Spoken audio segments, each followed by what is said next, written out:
il n'y a pas besoin d'apprendre à coder et d'apprendre à être développeur pour être un excellent product manager et pour être un excellent tech product manager. J'ai fait une école de commerce et ensuite j'ai créé tout de suite ma boîte. Donc, je savais absolument pas coder à cette époque-là. Ça a duré 4 ans, 4 ans et demi à peu près.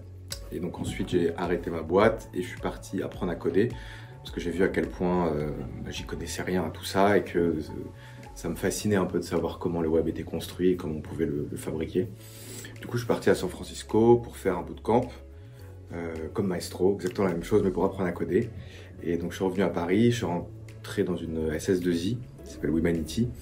Où j'ai bossé pendant 1 an et demi à peu près, et ensuite j'ai rejoint Le Bon Coin, où j'ai travaillé en tant que développeur front-end et ensuite en tant qu'engineering manager de l'équipe qui était en charge du paiement.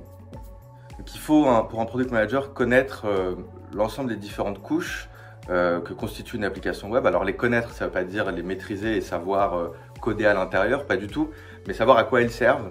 C'est ça qui va permettre d'avoir une vraie discussion avec des développeurs, avec des personnes techniques, non pas pour dire aux développeurs comment ils doivent le faire, mais plus pour être capable d'avoir une conversation. C'est un cours pour comprendre un peu comment le web fonctionne, comment la technologie web fonctionne, comment elle se construit, comment elle est construite.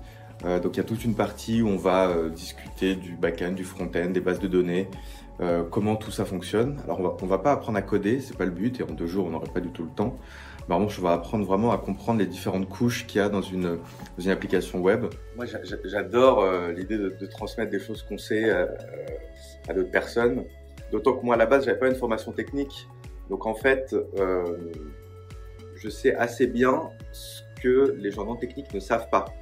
Et souvent, quand on est éloigné de cette technique-là, on pense qu'on est à des années-lumière de pouvoir comprendre et de pouvoir participer à ces processus.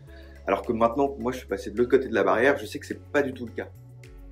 Ils vont tout le temps poser des questions, ils vont tout le temps challenger ce qu'on dit, ils veulent en fait absolument comprendre. En fait, les étudiants de Maestro, ils ont faim, quoi.